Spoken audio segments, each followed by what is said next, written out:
Can AI create realistic e-commerce fashion imagery?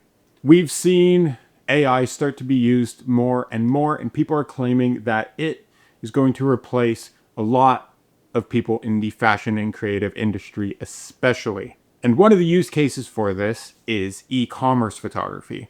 So you have a model wearing an outfit on a clean white background.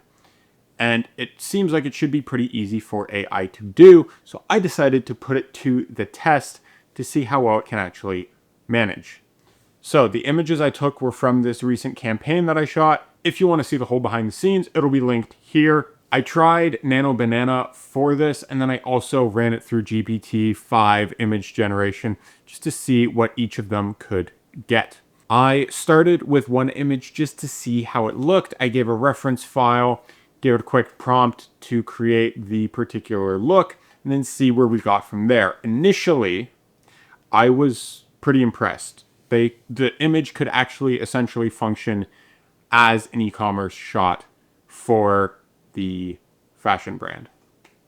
Then you keep the same model and you go through the different looks, and you have to go through and then you get the different shots. Usually for e-commerce, this is something that I'm no stranger to shooting myself. We get the front, side, back, maybe a detail, and then sometimes the actual fabric itself. I gave it reference shots from the campaign. What would probably be better to do is if you had the garment and actually give it a full front, back, and side reference to go off. I would just go off of one or two images at first. So maybe I didn't give it the best references to go off, but I still got a decent result anyways.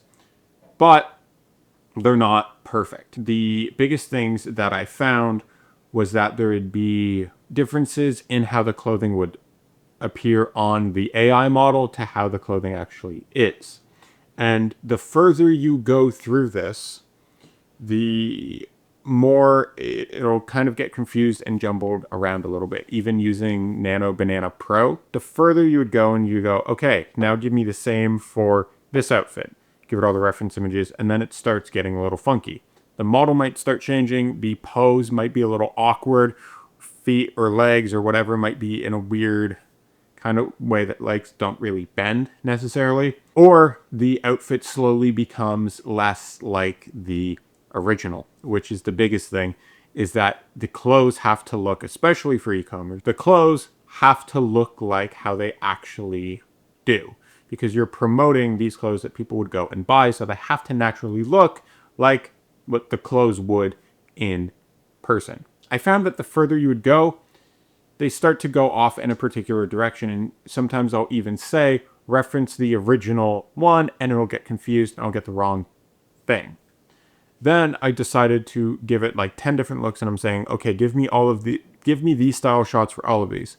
And then what I realized is you can't do like a bunch of images through these programs yet.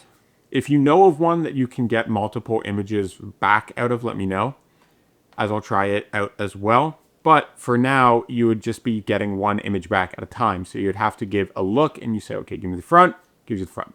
Give me the side, gives you the side. Give me the back, gives you the back. And then you have to do that for each individual look. So say you have 15 different looks, you would have to go through each different one and tell it what to do. Although you don't have the full team for an e-commerce shoot, you don't have the model, the makeup artist, you don't have the location, you're still going to be spending a good amount of time creating all these images. You're going to be sat at your computer going, okay, and then probably it won't get it exactly right. So you have to go through and go, okay, this is what we're going to change, do it this way. And you get another one back, and it's still wrong. You have to do that a couple times. You have to be patient with this, as it is sometimes going to be wrong. You always see the disclaimer that AI can make mistakes, and definitely it will. And you have to be patient and work through it, even if you feel like banging your head against the wall, because I know I definitely did at times. There are times where you're like, do this thing, and it gives you the wrong thing. And I'm like, no, do this thing, and it still gives you the wrong thing. And it's like, this outfit gives you the wrong outfit. And it can be quite frustrating. And I do think AI is getting better, but would I use this in place of a full e-commerce shoot now?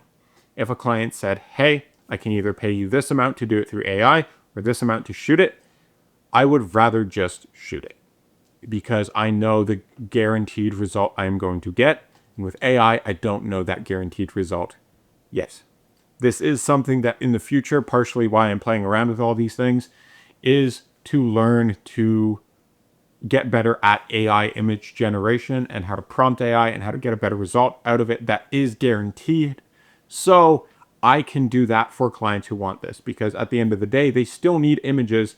And if there is somebody, i.e. me, who knows how to prompt the AI to get the images that they want, then they would pay me to do that over somebody else. And while it still would cost some money, it's cheaper than hiring a full team, makeup artist, hair, location, all of it. So, and this isn't me trying to take other photographers' jobs. This is me trying to make sure I keep mine. But I don't think the e-commerce photography side of AI is there yet. It is getting close, which is why I'm trying to future-proof myself. But that is just my thoughts for this. If you enjoyed this video, consider subscribing to stay along this journey with me. Remember, as always, to work hard and rest off it.